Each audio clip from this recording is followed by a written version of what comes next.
ESPN have predicted the WNBA All-Stars. They predicted the 13 reserves. Or is it the 14 reserves? I'm not sure. Let's not sugarcoat this. The fans have been watching, the players have been grinding, and now the All-Star selections, they're a slap in the face to what this season has truly been about.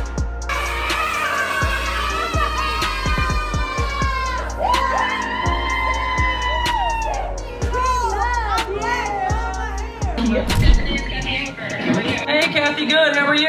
Caitlin, I just want to personally congratulate you on being named captain for the 20.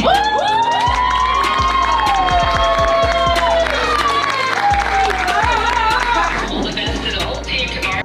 Today we're diving deep into ESPN's wild All-Star predictions, what they got right, what they got dead wrong, and why this All-Star game could be the most explosive in WNBA history.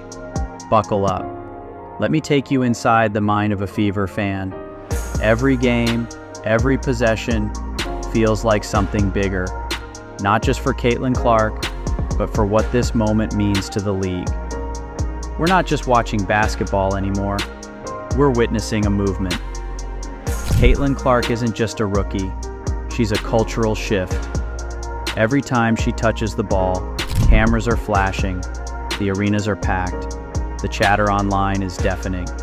And yet, here we are. ESPN making predictions, and guess what? They're already lowballing her. Do we not value what she's done? The composure, the leadership, the full court dimes, the logo threes. The pressure she's under would fold most rookies, and yet she's delivering every night. Now let's break down ESPN's predicted reserves and where this list goes off the rails. All-Star game this year. The overall scores for the top 10 finishers are based on 50% of the fan vote, 25% of the player votes, and 25% of the media votes. So there's like this weighted calculation that they use to decide the top 10 players who would be the starters and then also to decide the reserves. But the thing... Kelsey Plum, easy, automatic.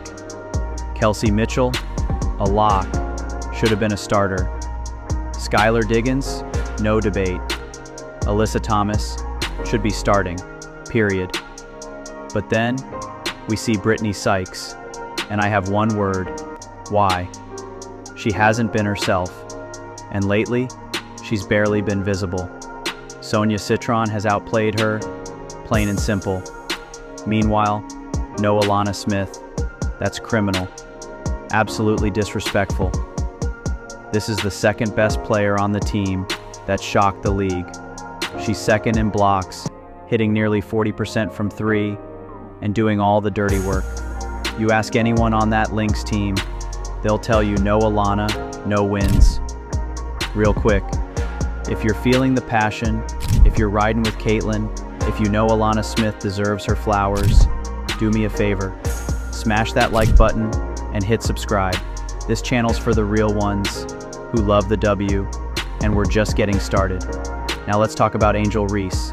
So front court, Angel Reese. Yeah. I don't think there's much of an argument really against Angel Reese. Like 4 or 5 games ago, sure, you could vote Kiki or Ethan. But like there's no argument for Angel Reese not to be an all-star right now this year. Bounce back from a tough start, yeah. Her field goal percentage is up 15 points in June than in May. I mean, 45% is still pretty bad when you exclusively take layups, but like it's better, I guess. It's better than 30. But Alyssa Thomas, no question about it. How the players voted Alyssa. You know it, I know it. She started slow, but the bounce back has been elite. Her FG percent jumped 15 points in June. She's owning the paint. She's rebounding like her life depends on it. You want a player with heart, with grit? Angel is that. Let me say something that might ruffle feathers. If Angel Reese is the best player on your team, you're not winning. If she's your second best, still shaky. But if she's your fourth best player, you might just win a damn title. That's how elite she can be in the right structure. And here's the twist. Imagine Caitlin Clark picks Angel Reese in the All-Star draft. Are you kidding me? The internet would explode. Let's address the elephant in the room, the coaches. Would they have even picked Caitlin Clark as an All-Star without the fan vote? That's where this gets shady. They say she hasn't earned it. Well, she's earned more than most of these picks. She's carried a broken fever offense. She's taken hits, verbal and physical, and still shows up game after game. You want to talk impact? Caitlin is the reason millions are watching WNBA basketball right now. Guys, I'm gonna spray Sid. Do it. When she comes in? No, she's right there. Should I hit her in the back? If I blast her when she turns back in here, everyone wait. Yeah. It might be a second. My hair look okay? Yeah. Yeah, that looks great.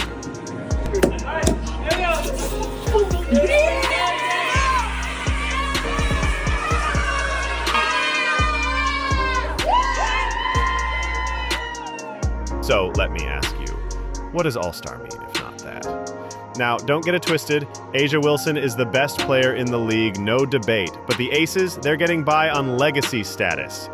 Jackie Young, Kelsey Plum, they've been solid, but come on now. You mean to tell me no Fever player deserves a nod while Vegas coasts on brand recognition?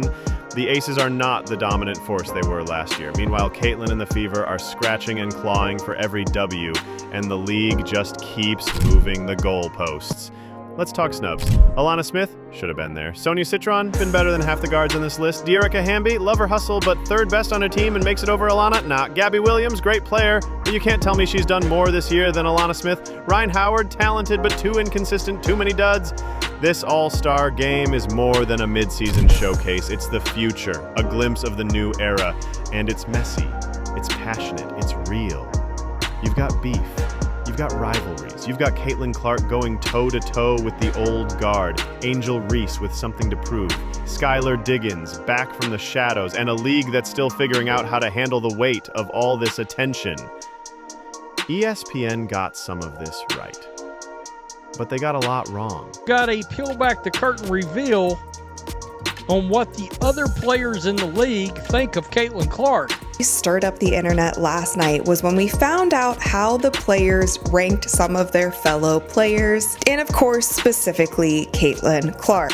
If the All-Star game is about merit, impact, and narrative, then Caitlin, Angel, Alana Smith, and more deserve their moment. Any basketball under fan those who's lights. watched the game for more than 5 minutes This isn't just knows about what who that made the call cut. should have been. It's about Over who the we are back, watching, Indiana who ball, we believe end of in, story. But and what did the who's refs changing do? the game. They called it a jump ball. And if you're a riding jump with us, ball, if you like believe the Wilson Fever are and building Hull were something somehow special, in equal position when if you know one this player was league is about clearly to blow fouled up, from behind then join while us. securing a clean rebound. The WNBA has never been hotter, but this All-Star game, this is where the fire erupts.